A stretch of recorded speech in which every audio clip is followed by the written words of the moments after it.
Anthony Grayling. Anthony? Oh, I'm so sorry, yes.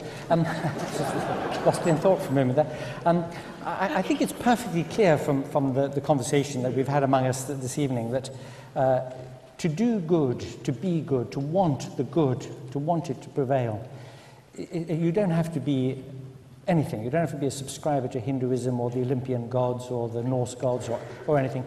In fact, on the contrary, if you look back across the landscape of history and you see how humanity has been loaded with suffering and division and conflict as a result of religious differences, you look back, you see that early Christians of different sects who loathed one another so much that when they were thrown to the lions, they used to run to opposite ends of the thing so they wouldn't be eaten by the same lions. And you look at what's happening in Baghdad today, you think of the way history screams at us with gory throats about the atrocities that have been committed in the name of faith.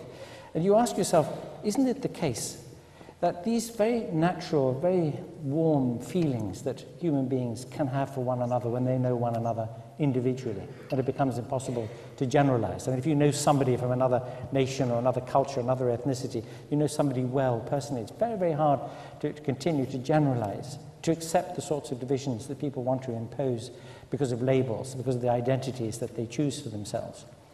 And you see that the deepest division that has existed between people in human history, recorded human history, is the set of religious differences which has been productive of so much conflict and suffering.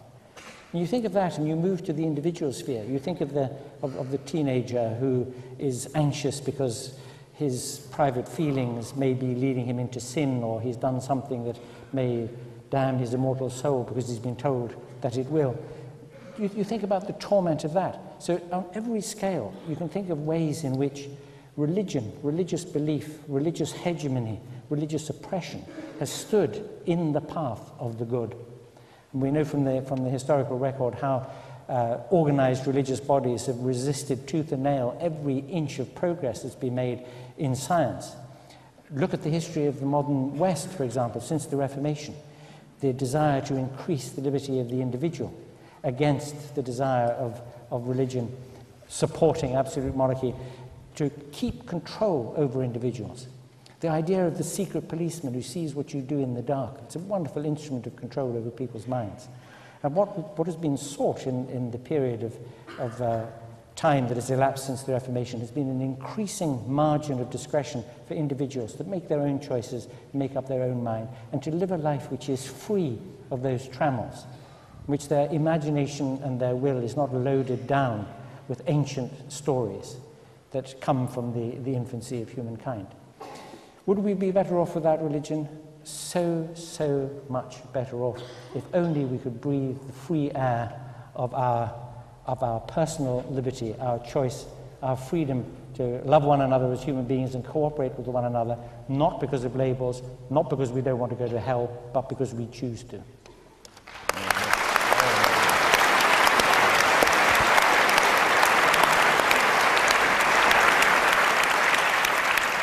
And finally, Roger Scruton. I think that there's a misunderstanding on the part of those who've been proposing the motion as to what we on our side have actually been saying. I don't think anybody here has wished to deny the atrocities committed in the name of faith, though if we are to reduce this argument to that kind of head counting, we ought at least to acknowledge the atrocities committed in the name of atheism, in the last century especially. Mao Zedong, Stalin, Lenin, Hitler and a few others are pretty impressive in this regard, but these are very vulgar and unimportant arguments for us. We know that nobody in this room is remotely tempted in that direction. The real question is what religion can do in the lives of people like us. Is it something that can benefit us, or is it something that will harm us?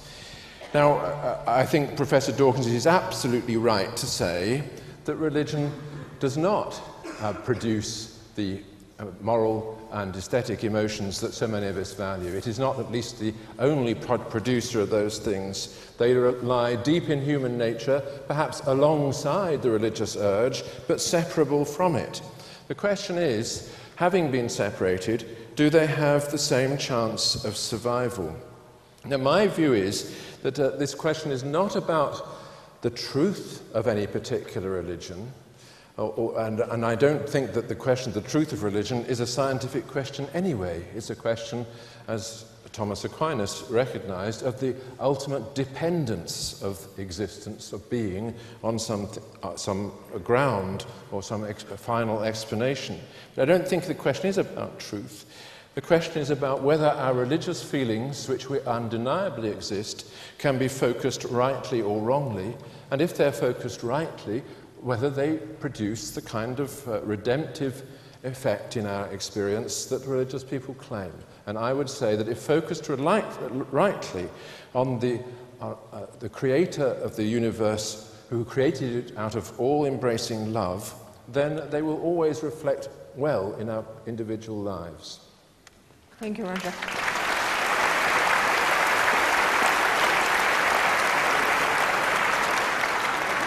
Before I announce the result, I would just like to say that each of these distinguished speakers is prepared to sign books that they have written, which are out there. What a captive moment, just as you want the result, but you should know that.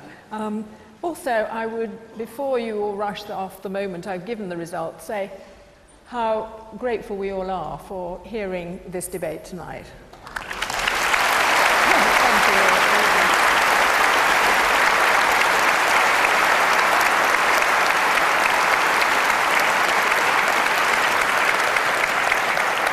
It's been effective in making up a lot of minds. There are only 100 don't knows. And the vote now for the resolution that we'd be better off without religion is 1,205, and against, that's also gone up, 778. So the motion is carried. Thank you.